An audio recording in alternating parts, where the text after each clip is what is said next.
نحمده ونصلي على رسوله الكريم اما بعد فاعوذ بالله من الشيطان الرجيم بسم الله الرحمن الرحيم ان في خلق السماوات والارض واختلاف الليل والنهار لآيات لأولي الألباب الذين يذكرون الله قياما وقعودا وعلى جنوبهم ويتفكرون في خلق السماوات والارض ربنا ما خلقت هذا باطلا سبحانك فقنا عذاب النار صدق اللہ العظیم رب اشرح لی صدری ویسر لی امری واحلل عقدۃ من لسانی یفقہوا قولی۔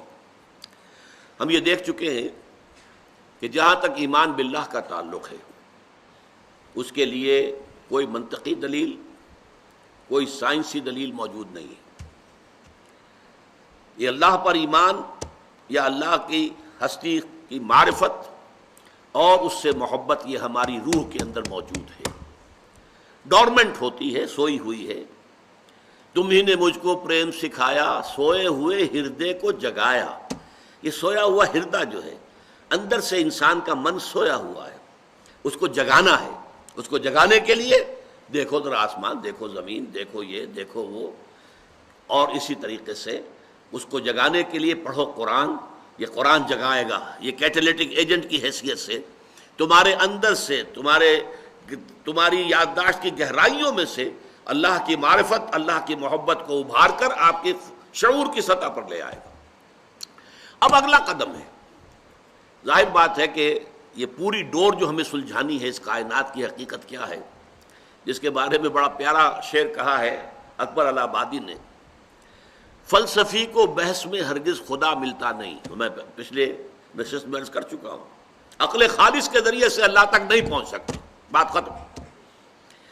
کہیں کسی وادی میں رہ جائیں گے پھنس کر، وہ ارتیابیت کی وادی ہو اور یا وہ شک کی وادی ہو یا لا ادریت کی وادی ہو۔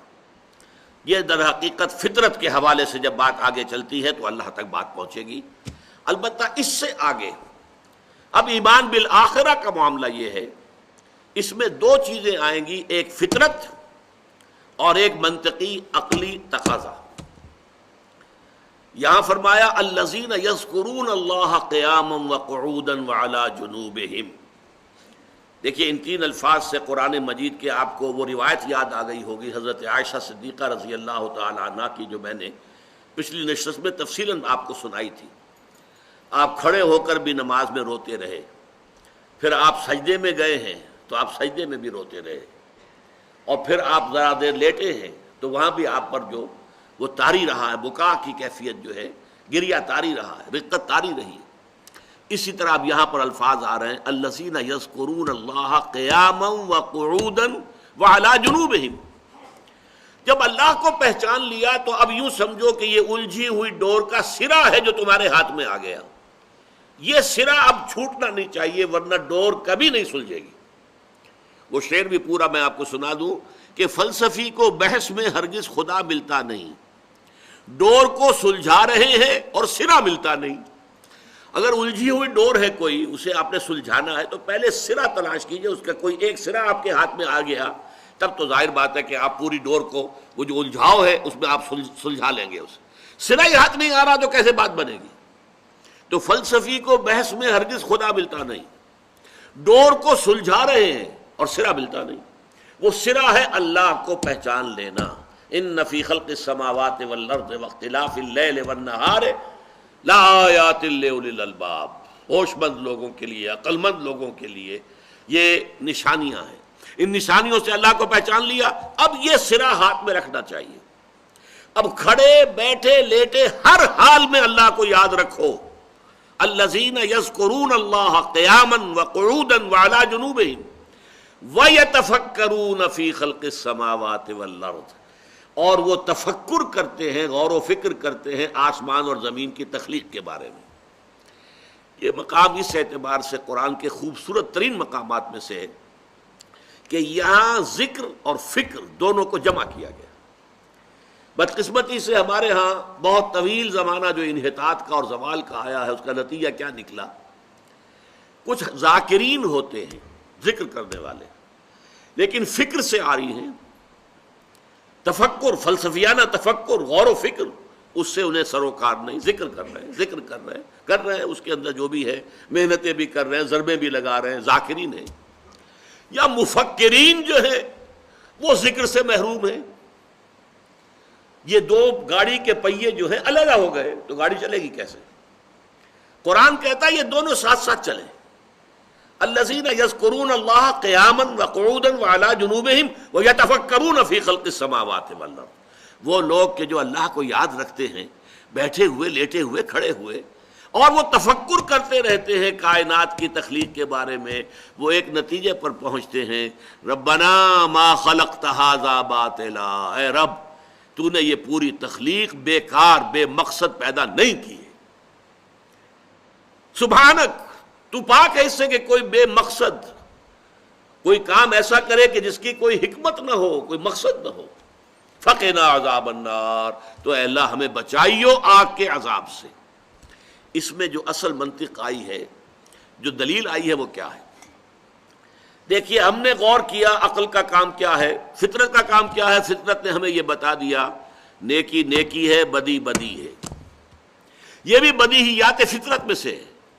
جیسے ہم فطرت سے اللہ کو جانتے ہیں اور آیات آفاقی و انفسی صرف اس ہماری جو علم ہے سویا ہوا اسے جگانے کا کام کرتی ہیں، اسی طریقے سے فطرت میں موجود ہے فَأَلْهَمَهَا فُجُورَهَا وَتَقْوَاهَا، نیکی اور بدی کی پہچان موجود ہے. انسان کو اس کی ضرورت نہیں ہے کہ اسے پڑھایا جائے، لسٹ دے دی جائے، دیکھو یہ اتنے ہزار چیزیں جو ہیں یہ تو نیکیاں ہیں اور یہ ہزار چیزیں جو ہیں بدیاں ہیں. نہیں، Man knows it by his very nature. It is good, it is evil. یہ اچھا ہے، یہ برا ہے. سچ بولنا اچھا ہے، جھوٹ بولنا برا ہے. کیا اس کے لیے کسی منطقی دلیل کی ضرورت ہے؟ منطق سے دلیل دیں گے تو بات کمزور ہو جائے گی، شک پیدا ہو جائے گا. یہاں تو بدیہیات فطرت، جو چیزیں فطرت کی بنیاد پر ہمیں معلوم ہے، on the basis of our nature، ان پر جتنا یقین ہوتا ہے اصلی اعتبار سے کہ ہم اس نیچر کے حوالے سے اسے سمجھے، وہ دلیل اور منطق سے نہیں ہوتا. پائے استدلالیاں چوبی بود، پائے چوبی سخت بے تمکی بود. جو دلائل اور استدلال سے اور منطق سے اور منطقی دلیلوں سے جو ان چیزوں کو لے کر چلتے ہیں تو ان کے پاؤں جو ہیں وہ لکڑی کے بنے ہوئے ہوتے ہیں، اور لکڑی کے پائے جو ہیں وہ بہت کمزور ہوتے ہیں. پائے استدلالیاں چوبی بود اور پائے چوبی سخت بے تمکی بود. لہذا یہ فطرت کی بدیہیات میں سے ہے. چنانچہ ایک بڑی عظیم سورت قرآن مجید کی آپ کو معلوم ہے، آخری پارے میں سورۃ الشمس، والشمس وضحاها والقمر اذا تلاها والنهار اذا جلاها واللیل اذا یغشاها والسماء وما بناها والارض وما طحاها ونفس وما سواها فألهمها فجورها وتقواها. 8 قسمیں کھائی ہیں اللہ نے اس صورت کے اندر. اور کس بات پر؟ یہ نفس انسانی جو اللہ نے اس کو بنایا ہے، تیار کیا ہے، یہ اندھا بہرا نہیں ہے. اس نفس کے اندر نیکی کی پہچان بھی ہے، بدی کی پہچان بھی ہے. الہمہا فجورہا وتقواہا، الہامی طور پر اس نفس کو نیکی کی اور بدی کی تعلیم دے دی. قد افلح من زکاہا، نتیجہ کیا نکلے گا؟ جس نے اپنے نفس کو پاک کر لیا برائیوں سے، خرابیوں سے، بدیوں سے، وہ کامیاب ہو جائے گا. وقد خاب من دساہا، اور جس نے اسی گند میں لتھڑے رہا وہ اور اپنے پورے وجود کو، اپنی اخلاقی جو اس کی کا تشخص ہے، اسے برائیوں کے اندر ملوث رکھا، وہ ناکام ہو جائے گا. تو پہلی بات سمجھ لیجئے کہ بدیہیات فطرت میں سے کیا ہے کہ انسان کے اندر نیکی اور بدی کا شعور موجود ہے. اب آئیے نمبر 2، عقل انسانی ایک بات کہہ رہی ہے کہ اس کائنات میں کوئی شے پرپز لیس نہیں ہے، بے معنی کوئی شے نہیں. گھاس کا ایک تنکا بھی، اس کا بھی کوئی نہ کوئی رول ہے اس کائنات کے اندر. ہر پتا جو ہے درخت کا، اس کا بھی ایک بڑا رول ہے. اگر آپ کو معلوم ہے، آپ نے باٹنی پڑھی ہے، ہر پتا جو ہے اس میں ایک فیکٹری لگی ہوئی ہے، فوٹو سنتھسس کی فیکٹری ہر پتے میں لگی ہوئی ہے.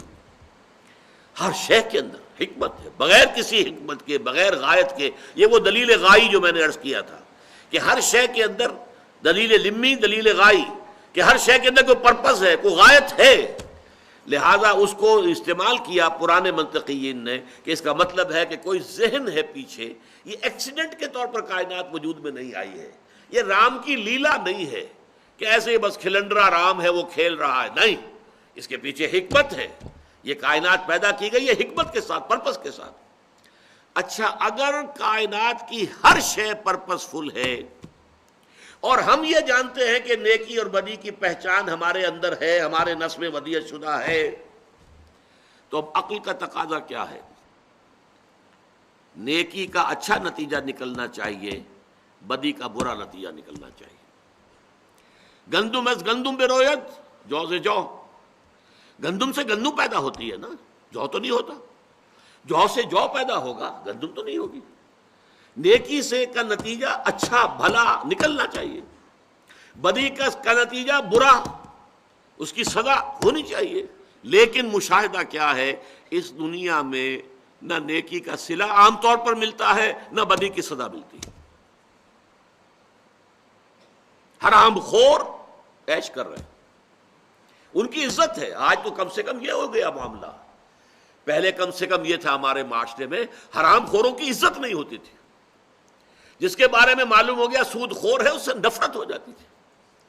ایک صاحب نے، ہاشمی صاحب تھے کہ جو حیدرآباد دکن میں وہ head of the department of economics رہے تھے، پھر یہاں کراچی میں آ کر ہو گئے، تو ہمارے محاضرات قرآنی میں ایک مرتبہ کراچی میں آئے، انہوں نے کہا کہ مجھے خود یاد ہے ہمارے بچپن میں حیدرآباد دکن کا ماحول یہ تھا کہ جس شخص کے بارے میں یہ معلوم ہو جاتا کہ یہ سودی معاملہ کرتا ہے، اس کے سائے سے بھی لوگ اس طرح ہٹتے تھے، بچتے تھے جیسے بھنگل کے سائے سے بچتے تھے۔ اب آج کل آپ بھنگل کا تصور کر نہیں سکتے، یہ گھروں میں تو لگے ہوئے ہیں آپ کے فلش، وہ جو آتی تھی بیچاری اور سارا گند آپ کے جو ہے وہ پاخانے میں سے اٹھا کر لے کر جاتی تھی، ٹوکری کے اندر کیا ہے؟ گند۔ اب آپ اگر دیکھیں گے کہ بھنگل جا رہی ہے تو ذرا فاصلے پر رہیں گے کہ نہیں رہیں گے؟ بالکل اس طریقے سے انہوں نے کہا کہ سود خور سے لوگ اس طرح بچتے تھے جیسے بھنگل کے سائے سے بچتے۔ آج کیا ہے؟ منکر معروف بن چکا ہے، اب ہر شخص کر رہا ہے۔ یہ حرام خوروں کے لیے آج عزت ہے۔ معلوم ہے کہ ان کے پاس ساری دولت ہیروئن کی ہے یا اسمگلنگ کی ہے، لیکن پھر بھی بڑا آدمی ہے، سلام تو آپ کریں گے اسے، کیا پتا کوئی کام پڑ جائے اس سے، اور نہیں تو اس کے شر سے بچنے کے لیے اسے سلام کرو، گردن جھکاؤ۔ تو یہ صورتحال آج اس دنیا کے اندر ہے۔ اس کا نتیجہ کیا نکلتا ہے؟ کوئی اور زندگی ہونی چاہیے۔ اب دیکھیے یہ منطق ہے، فطرت کی بات کیا تھی؟ نیکی نیکی ہے، بدی بدی ہے، یہ مستقل ویلیوز ہیں، یہ بھی یاد کر لیجئے۔ اسلام کا جو اخلاقی نظام ہے، جو ایتھکس ہے، اس کے اندر لازم یہ ہے کہ نیکی اور بدی کی اقدار پرماننٹ ہے۔ ایسا نہیں ہے کہ نتھنگ از گڈ اور bad, only thinking makes it so, یہ سب بکواس۔ Good is good, bad is bad, یہ ہماری تھنکنگ سے نہیں بنے ہیں، یہ ہیں بالفعل ہیں، مستقل اقدار ہیں۔ نیکی نیکی ہے، بدی بدی ہے۔ اچھا، یہ بات تو فطرت کی ہو گئی، اس کے لیے دلیل آپ نہیں لا سکیں گے۔ جو فطرت کی بات ہے اس کے لیے تو بس فطرت کے اندر جھانکیے، آپ کو محسوس ہو رہا ہے کہ واقعی نیکی نیکی اور بدی بدی ہے، ہاں بات دل یہ کہتا ہے، بس ٹھیک ہے۔ نہیں تو کوئی دلیل آپ نہیں بنوا سکیں گے، دلیلیں دیں گے تو اس میں آپ کا اپنا یقین شاید مزمحل ہو جائے۔ اب اگلی بات کیا آئی؟ اس کائنات میں کوئی شے بیکار نہیں، ربنا ما خلقت ھذا باطلا، بیکار بنایا ہی نہیں تو نے۔ یہ حق کے مقابلے میں باطل آتا ہے، اور عبث کے مقابلے میں ایک ہے حق، جو چیز پرپس فل ہے، نتیجہ خیز ہے، ایک عبث بیکار۔ افحسبتم انما خلقناکم عبثا وانکم الینا لا ترجعون، کیا تم نے یہ سمجھا ہے کہ ہم نے تمہیں بیکار پیدا کیا اور تم ہماری طرف لوٹائے نہیں جاؤ گے؟ اگر یہ جزا و سزا نہیں ہے تو تمہیں کائے کے لیے پیدا کیا ہم نے؟ حیوانوں میں نیکی اور بدی کا شعور نہیں ہے، دے لیو آن انسٹنکٹس، ان کے تو صرف یہ حیوانی جبلتیں ہیں، جبلتوں پر چل رہے ہو، کوئی نیکی اور بدی کا کوئی تصور نہیں ہے۔ تمہارے اندر ڈالا ہے یہ تصور، فَأَلْهَمَهَا فُجُورَهَا وَتَقْوَاهَا، یہ تقوی اور فجور کا علم تمہارے اندر الہامی طور پر ودیعت کیا ہے۔ اس کا نتیجہ کہاں نکلتا ہے؟ اگرچہ ہم کوشش کرتے ہیں چور کو سزا دیں، ڈاکو کو سزا دیں، قاتل کو سزا دیں، لیکن آپ کو معلوم ہے قاتل کو سزا ہونا کتنا مشکل کام ہے. یہاں پر قاتل پکڑا جائے، اس پر الزام ثابت ہو جائے، شہادتیں قائم رہ جائیں، پھر فیصلہ ہو. اچھا فیصلہ ہوگا تو کیا ہوگا؟ سولی چڑھا دیں گے؟ آپ یہی کریں گے؟ فرض کیجئے ایک بوڑھے شخص نے ایک جوان انسان کو قتل کیا ہے. بوڑھا آدمی کھا پی چکا، زندگی گزار چکا، اس کے بچے اپنے اپنی جگہوں پر پہنچے ہوئے ہیں. وہ جوان جو ہے، اس کے چھوٹے چھوٹے بچے ہیں، اس کی نوجوان بیوی جو ہے بیوہ ہوئی ہے. جو نقصان معاشرے کو پہنچا ہے اس کے قتل کرنے سے، کیا اس کے ہم وزن سزا دینا ممکن ہے؟ یہ چھوٹے چھوٹے بچے جو یتیم ہوئے ہیں، ہو سکتا ہے کہ باپ کا سایہ سر سے اٹھنے کی بنا پر ان کی تربیت نہ ہو پائے، یہ غلط راستوں پر بڑھ جائے. کون ذمہ دار ہے؟ یہ بیوہ جو جوان ہوئی ہے، کون اس کی کفالت کرے گا؟ کون سرپرستی کرے گا؟ اور کہیں غلط راستے پر اگر پڑ جاتی ہے تو کون ذمہ دار ہوگا؟ تو آپ اس بوڑھے آدمی کا ایک ایک جو ہے نا فورسپس سے لے کر اس کا ایک ایک جو ہے ریشہ علیحدہ کر دیں، تب بھی جو جرم اس نے کیا تھا اس کے ہم وزن سزا نہیں ممکن. اچھا ذرا غور کیجئے، ایک محمد الرسول اللہ صلی اللہ علیہ وسلم، انتہائی ذہین، انتہائی باصلاحیت انسان، کیا کوئی شخص انکار کر سکتا ہے آپ کی صلاحیت سے، آپ کی ذہانت و فطانت سے؟ آپ کے اندر کتنی عظیم صلاحیتیں تھیں، ایک عظیم انقلاب برپا کر دیا 20 برس کے اندر. لیکن ذرا سوچئے، آپ نے اپنی ذہانت، اپنی صلاحیت سے اپنے لیے، اپنے اہل و عیال کے لیے کیا حاصل کیا دنیا میں؟ فاقے؟ کئی وقت چولہے میں آگ نہیں جل رہی، حالانکہ بے تاج بادشاہ ہیں. خلق خدا کو ایمان پہنچا دیا، ہدایت دے دی. آج ہم نماز پڑھ رہے ہیں تو محمد کے طفیل پڑھ رہے ہیں صلی اللہ علیہ وسلم. روزہ رکھتے ہیں تو حضور کے طفیل رکھتے ہیں کہ آپ نے ہمیں سکھایا ہے روزہ. لیکن دنیا نے کیا دیا آپ کو؟ تکلیفیں دی، مصائب آئے، فقر و فاقہ آیا. آپ کو 3 سال تک شیب بنی ہاشم میں محصور بھی رکھا گیا، قید کہیے، قید رکھا گیا. جسم لہو لہان ہوا طائف میں، دندان مبارک شہید ہوئے. بہترین اعزاء و اقربا جو ہیں ان کی لاشیں آپ کو اپنی آنکھوں سے دیکھنی پڑی، یہاں تک کہ حضرت حمزہ. دنیا نے کیا صلہ دیا انہیں؟ اس دنیا میں محمد نے کیا حاصل کیا؟ اگر آخرت نہیں ہے اور وہاں آپ کے مقامات بلند لوگوں کے سامنے نہیں آتے، وَلَسَوْفَ يُعْطِيكَ رَبُّكَ فَتَرْضَىٰ، اگر اللہ تعالیٰ جس کے لیے یہاں تک آتا ہے کہ آپ کے لیے ہر آنے والا دن پچھلے دن سے بلندتر ہوگا، اگر وہ درجات نہ ہوں حضور کے، اگر آخرت نہ ہو، تو سب سے زیادہ گھاٹے میں رہنے والا انسان محمد تھا صلی اللہ علیہ وسلم. کیا بنایا؟ ایک باغ فدق رکھا ہوا تھا وہ اپنے گھر والوں کے لیے، اس کا بھی فیصلہ یہ ہوا، کہہ گئے تھے آپ کہ ہمارے لیے نانو معاشر الانبیاء لا نرث ولا نورث ما ترکناہ صدقہ، ہمارا جو انبیاء کا معاملہ ہے وہ یہ ہے کہ ہمیں نہ کہیں سے ورثہ ملتا ہے والدین سے، نہ ہمارا کوئی ورثہ ہوتا ہے جو ہماری اولاد کو منتقل ہو، جو کچھ ہم چھوڑیں وہ صدقہ ہے. لہذا باغ فدق کے لیے حضرت فاطمہ رضی اللہ تعالیٰ عنہ اگرچہ اس پر ناراض بھی ہوئی کہ میرے باپ کے پاس وہ تھا تو مجھے وراثت میں ملنا چاہیے، لیکن نہیں، حضرت ابو بکر نے کہا کہ حضور نے فرمایا یہ ہے، میں کیا کروں؟ نحن معاشر الانبیاء لا نرث ولا نورث ما ترکناہ صدقہ. اب اس کے برعکس دیکھیے، ہٹلر نے، چنگیز نے، اٹیلا نے جو ایک بخار چڑھایا دنیا کو جنگ کا، لاکھوں انسان قتل ہوئے. آپ کو معلوم ہے جنگ دوم جو ہے عظیم، جنگ عظیم دوم، کروڑوں انسان قتل ہوئے، کروڑوں جو ہے وہ بچے یتیم ہوئے، کتنی عورتیں بیوہ ہوئی، اور سب ایک شخص کا ذہنی فطور، ایک شخص کا دماغی فساد. ہٹلر، اس نے قوم پرستی کا بخار چڑھا دیا. We are a superior race, we the Germans are a superior race. جیسے آج یہودی کہتے ہیں we are the chosen people of the Lord, ہم خدا کے پسندیدہ بندے ہیں، چنیدہ بندے ہیں، منتخب بندے ہیں. ہم ہیں اصل میں انسان. اسی طریقے سے ہٹلر نے کیا. اگر ہٹلر زندہ مل گیا ہوتا، پھر میں کہہ رہا ہوں ایک فورسپ سے اس کا ایک ایک روح علیحدہ کیا جاتا تو کیا اس کے جرائم کی سزا بن جاتا؟ یا مریں گے، لازماً مریں گے. آپ کی زبان پر اگر انگارہ رکھ دیا گیا، آج زبان جل جائے گی، ہوگا. تو قانون جو طبیعی ہے، فزیکل لا، اس کے اعتبار سے یہ کائنات مکمل ہے. مورل لا کے اعتبار سے یہ نامکمل ہے. مورل نتائج نہیں نکل رہے بلکہ الٹے نکل رہے. لہذا کوئی اور عالم ہونا چاہیے. یہ ہے عقل کا تقاضا، یہ ہے منطق. لیکن جیسا کہ میں نے عرض کیا، ایمان باللہ صرف فطرت کی بنیاد پر ہے، اس میں کسی منطق کو کوئی دخل نہیں. ایمان بالآخرہ میں فطرت جمع منطق دونوں جڑتے ہیں. فطرت کی بات کیا ہے؟ نیکی نیکی ہے، بدی بدی ہے. یہ حقائق ہیں، یہ مستقل ویلیوز ہیں، یہ پرماننٹ ویلیوز ہیں. عقل کا تقاضا کیا ہے؟ یہاں کوئی شے بے مقصد نہیں ہے، بے نتیجہ نہیں ہے. لہذا نتیجہ نکلنا چاہیے. نیکی کا بھلا نتیجہ، بدی کی بری سزا، جو ہم دیکھتے نہیں ملتی.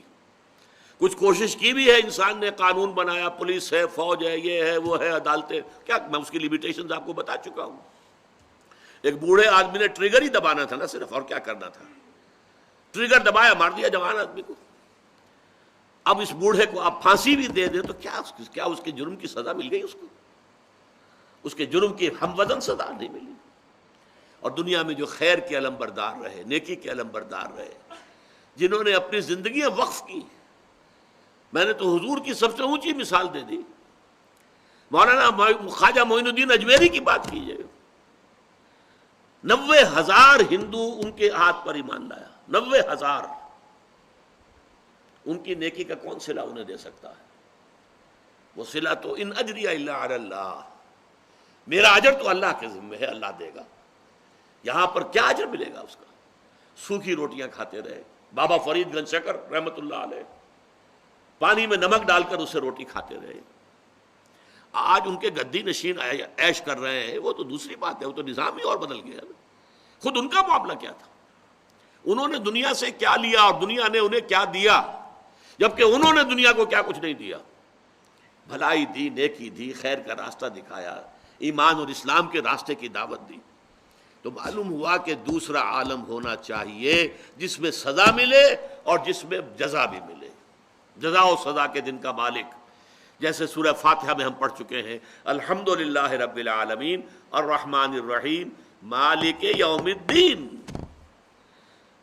تمام ثنا کل شکر اس اللہ کے لیے ہے جو تمام جہانوں کا مالک اور پروردگار ہے، رحمان ہے اور رحیم ہے، اور جزا و سزا کے دن کا مختار مطلق ہے.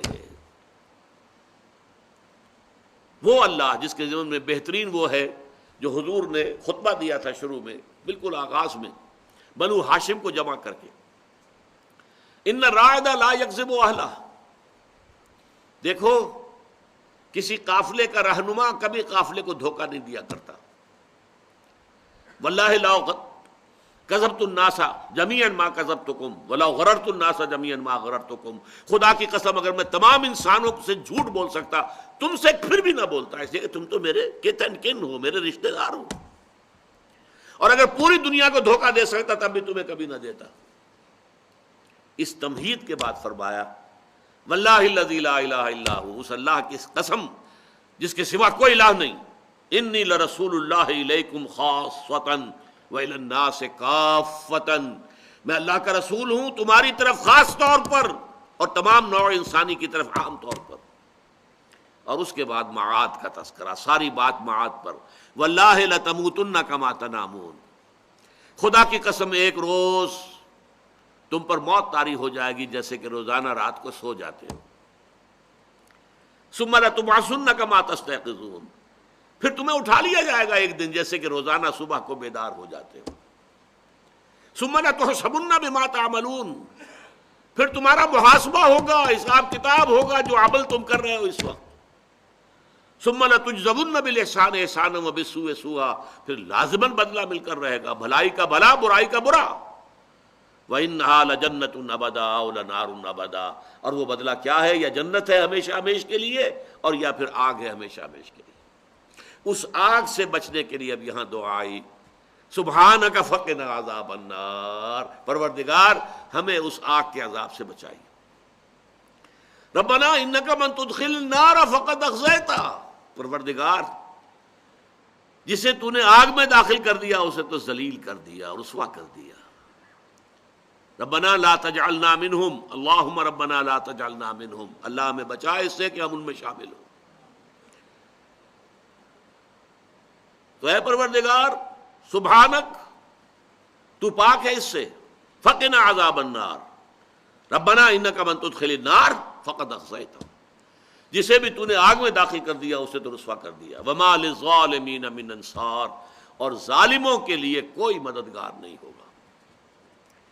یہاں تک دوسری بحث مکمل ہو گئی، معاد۔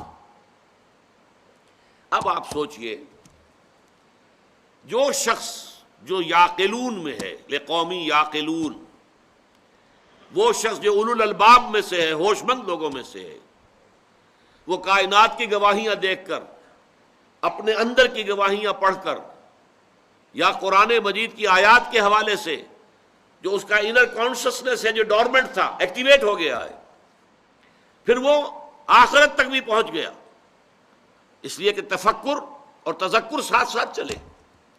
یہ بات رہ گئی، ذرا میں واضح کر دوں۔ میں نے کہا تھا یہ قرآن مجید کا خوبصورت ترین مقام ہے جہاں فکر اور ذکر دونوں کو جمع کیا گیا۔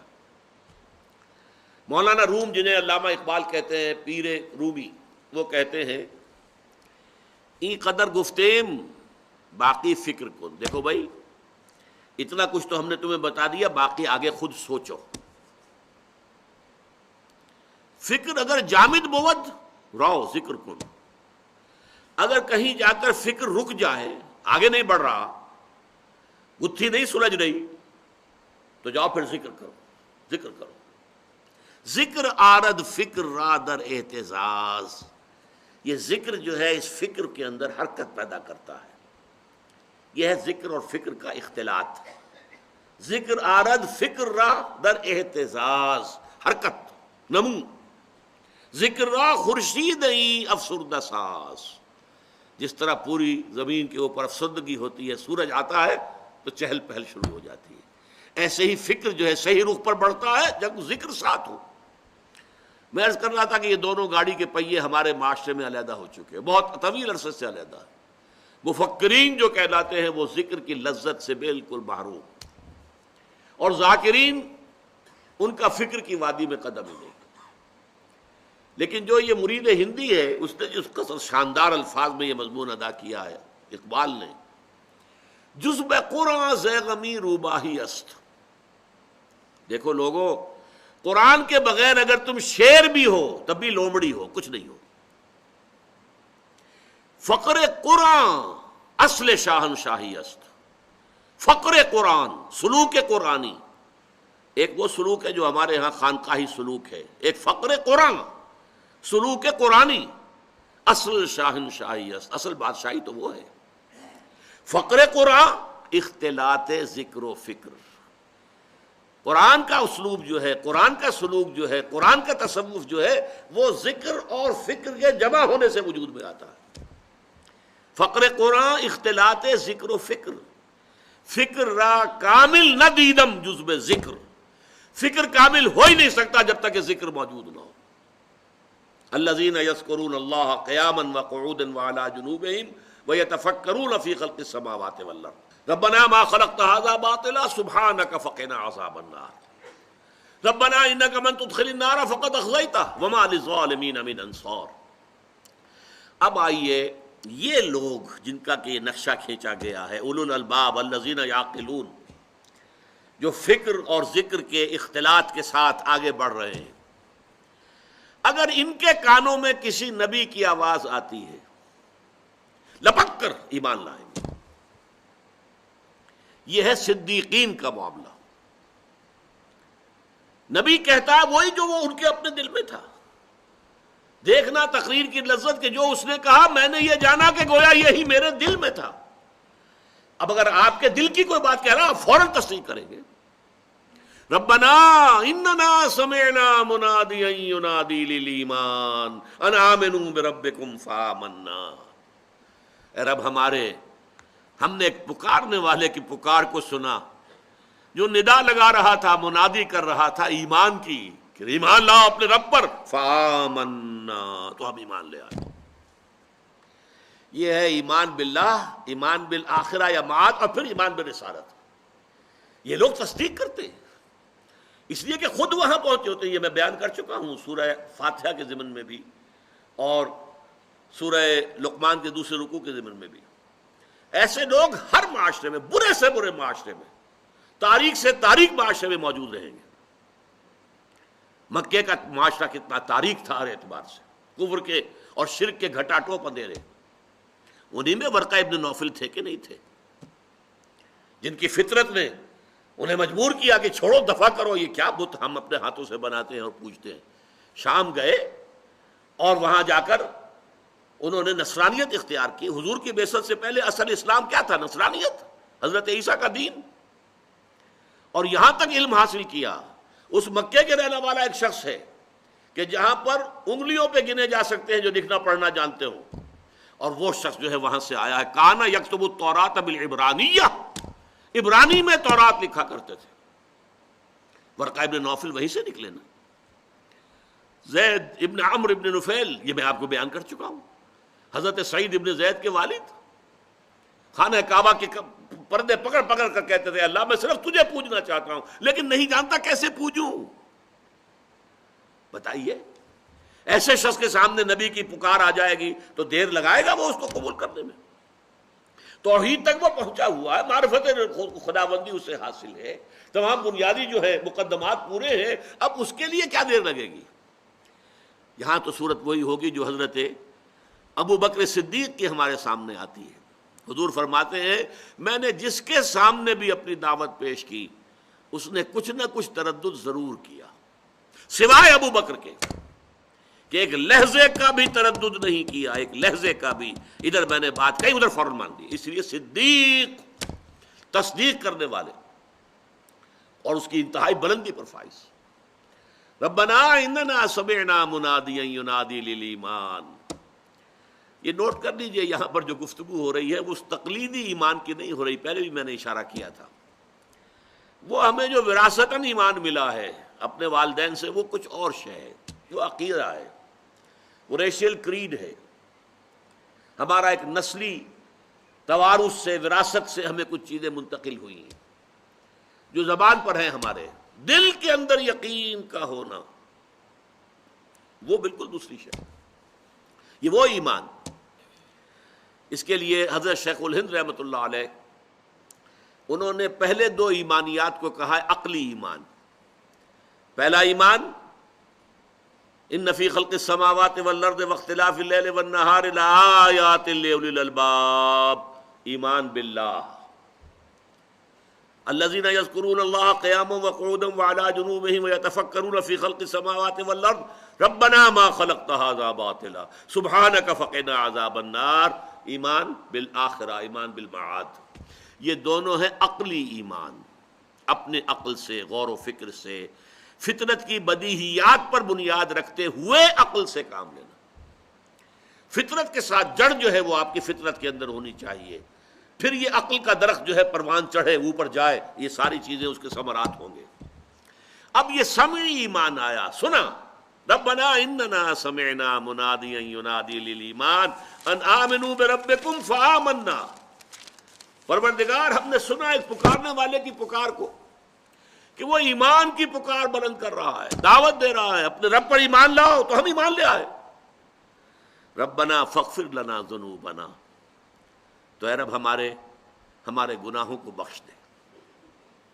جو بھی خطائیں اب تک ہوئی ہیں، جو بھی ابھی زندگی گزری ہے، جو لغزشیں ہو گئی ہوں، پروردگار معاف فرما دے.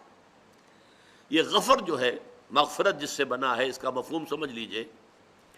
عربی زبان میں مغفر کہتے ہیں جو لوہے کی ٹوپی فوجی پہنتا ہے.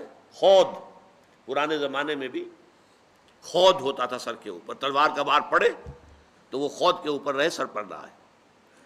تو اسی طرح گناہ کو ڈھانپ لینے والی شے یہ مغفرت ہے۔ اللہ تعالیٰ کی رحمت، جیسے کہ ایک حدیث میں آیا ہے الا ان یتغمدنی ربی برحمتہ، حضور نے فرمایا کوئی شخص محض اپنے اعمال کی بنیاد پر جنت میں داخل نہیں ہو سکے گا جب تک کہ رحمت خداوندی دستگیری نہ کرے۔ کسی صحابی نے بہت ہمت کی، پوچھ لیا کیا آپ بھی؟ فرمایا ہاں میں بھی۔ الا ان یتغمدنی ربی برحمتہ، جب تک کہ میرا پروردگار مجھے اپنی رحمت سے ڈھانپ نہیں لے گا میں بھی داخل نہیں ہو سکوں۔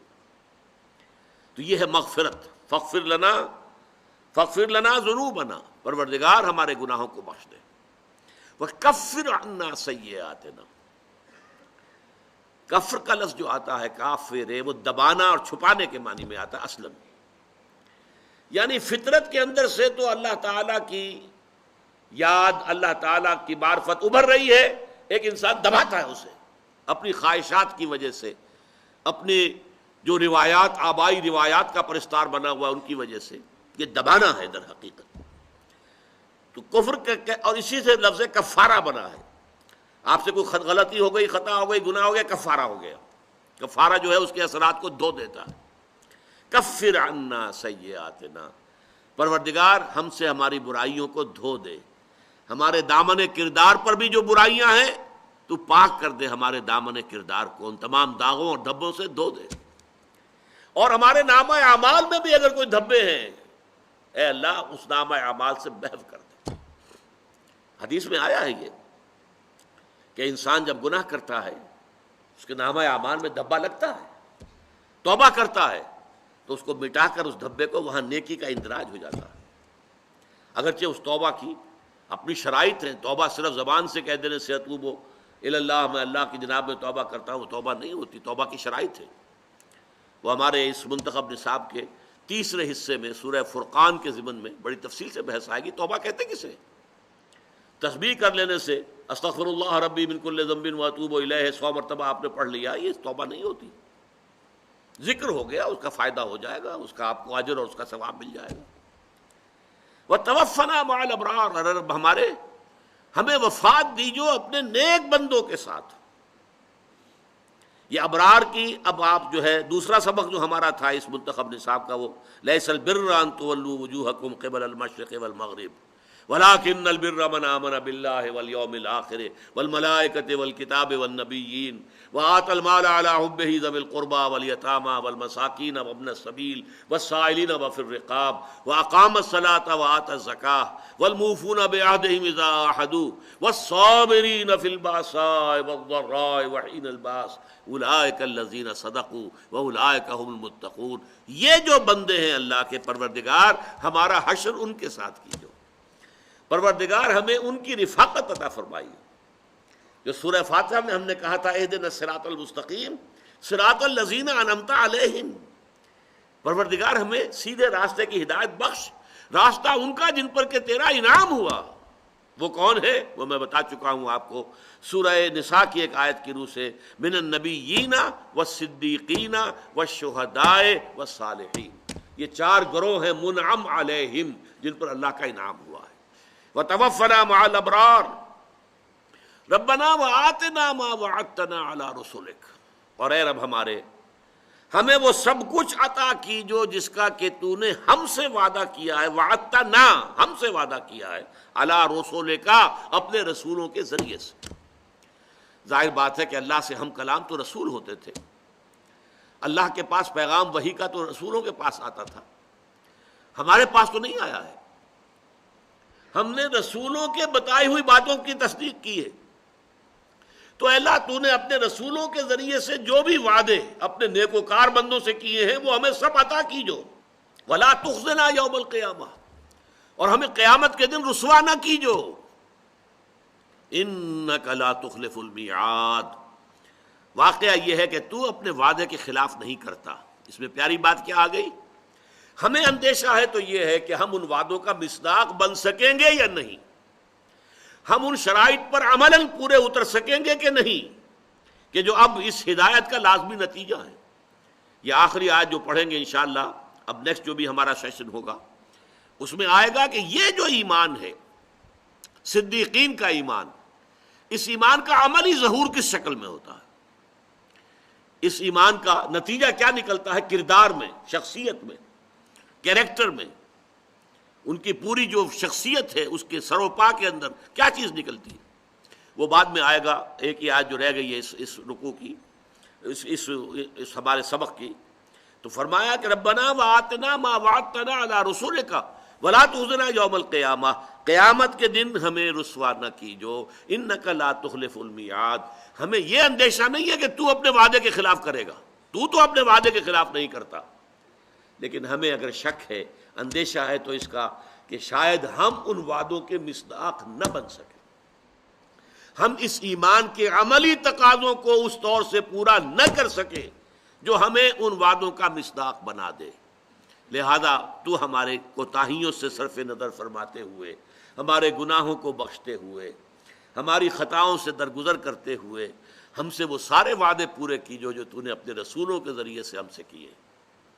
بارک اللہ لی ولکم فی القرآن العظیم ونفعنی وإیاکم بالآیات والذکر الحکیم۔